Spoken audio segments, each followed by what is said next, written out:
వాళ్ళలో ఉంది అనుకున్నాను నేను. ఆయన అన్న మాట నా జీవితంలో నేను ఇప్పటికి కాదు ఎప్పటికీ మర్చిపోను.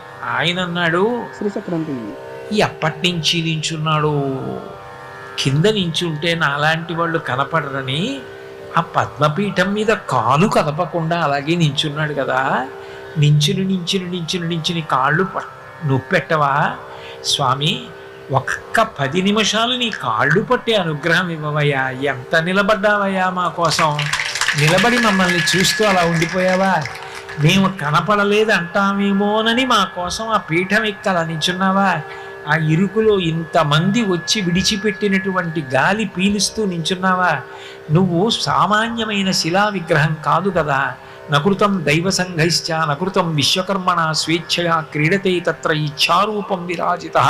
వెంకటేశ్వరుడు అంటే విగ్రహం కాదు, సాక్షాత్ శ్రీమన్నారాయణుడే కలియుగంలో అలా నిలబడ్డాడని వ్యాస